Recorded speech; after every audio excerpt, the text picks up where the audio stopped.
ay les années 2000. ñu amaat beneen dimension parce que avant sax daan nañ ñëw def flop demaat mais da nga gis ni peut-être benn yoon lañ ciy def flop wala yooyu noonu mais xam nga Égypte effectivement ñoom dañu am ay certitude c'est une équipe qui sait souffrir attendre le bon moment surtout nag jouer ci say ay temps faible adversaire c'est-à-dire que soo leen assoté mën nañ souffrir banku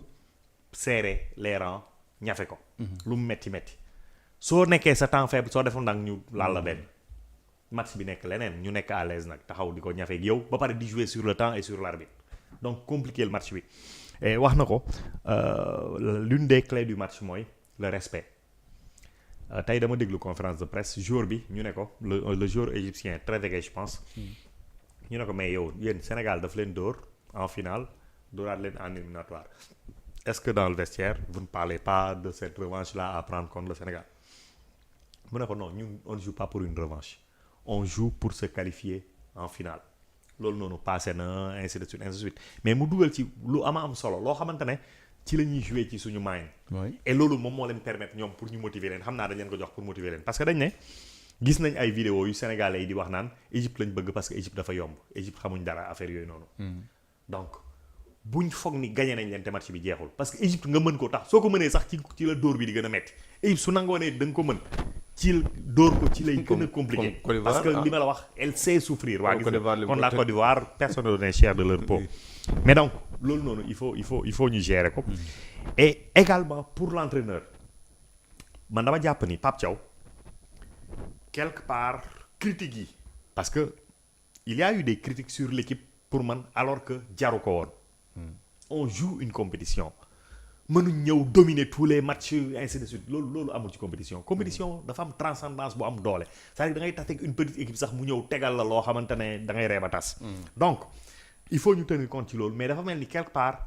critiques yi affecté na en tout cas influencé na ko ba nga xamante ne Pape Sarr certitude yi mu amoon dans le jeu daf ko wàññi xaw a ragal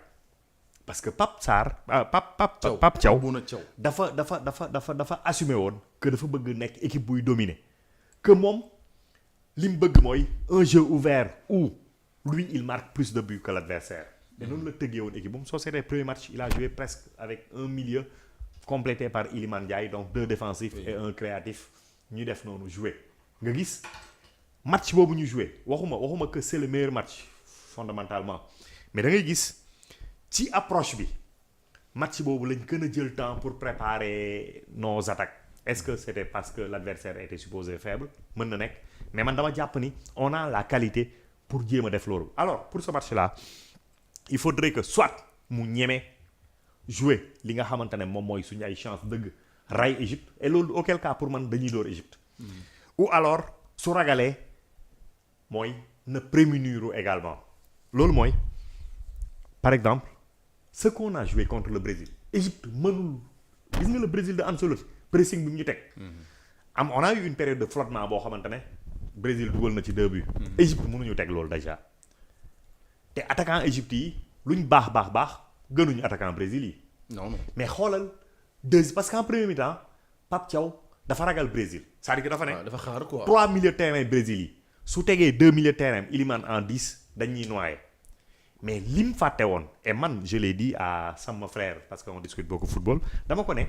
c'est-à-dire que suñu la pressingé Sénégal su yoree bal prétention mooy dafay def sortie de balle dafay génne bal mais loolu noonu suñ pressingé milieu de terrain défensif yi des fois mën nañ am problème pour génne bal bi suñu leen harcelé dañuy paniquer wala ñu perte bal bi alors que un joueur comme Iliman Ndiaye soo ko pressingé da lay duut et su la duutee kase na ligne ba pare par force day am benn bu jugee ci ligne bi ci topp boo xamante ne day ñëw léegi par le truchement des mouvements par force dafay am faille soo seetloo premier mi-temps dafa jouer ak 3 milieux de terrain deuxième mi-temps parce que Sadio Mané moo joué sax faux neuf man nit ñi dañ appesantiru ci poste Sadio Mané bi mais du poste nominal bi pour man mais Iliman Ndiaye bi ñëw en 10 moo perturbé Brésil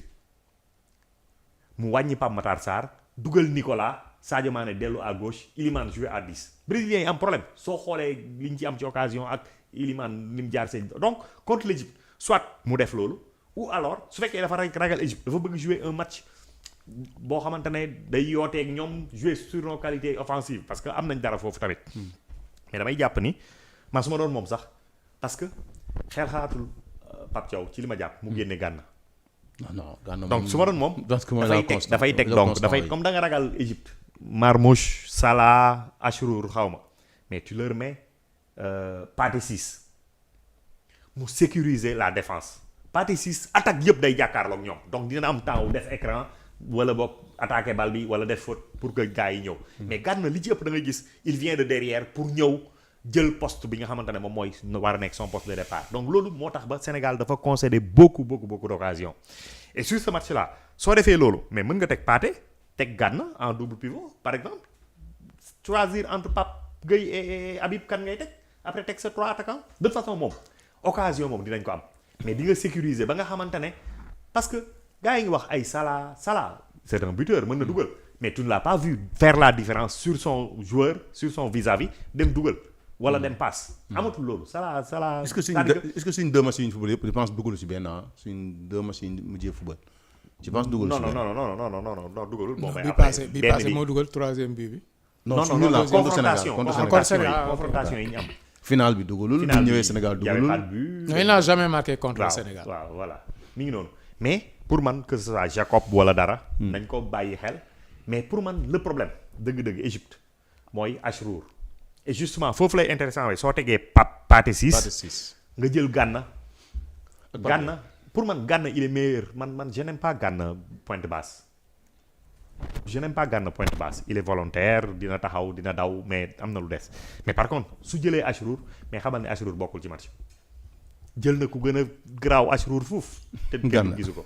non ay Kroos Toni Kroos ay ku nekk su la en relayeur Gana su la jëlee te nit ñi dañ foog Gana mënul football c'est-à-dire il est free la mais mën na football te dafa am day dóor tamit donc te milieu terrain soo këfee balam rek presque mooy loolu day fekk parce que day fekk équipe bi di yéeg latéral bee ngi positionné wu kële mi ngi dem di ko kii fële ainsi de suite quoi mais donc jàpp naa ni intrinsèquement Sénégal moo mën ay Égypte mais on ne les gagnera que sur le terrain. Ce ne sera pas un match gagné d'avance. Il nous faut de la concentration, de la lucidité, surtout qu'on a beaucoup de cartons. Et je ne penser à la finale parce que l'important, notre finale, c'est demain. Nañ jouer li ñu am ñu yóbbuwaat ko finale mais joueurs yi am na concentration bu ñuy am lucidité bi ñuy am sérénité bi ñuy am dina leen éviter ñuy def yenn fautes yi parce que yenn fautes yi mooy c'est parce que une seconde avant replacer woo wala genre affaire yooyu donc bon mais yàlla nañu may ndam may ndam je pense que mooy may ndam yàlla nañu may ndam may ko suñu joueur Sénégal yëpp ñu ngi seen ginnaaw bon li nga wax léegi loolu rek laa xaw a ragal mooy on a concédé beaucoup de cartons jaunes et peut-être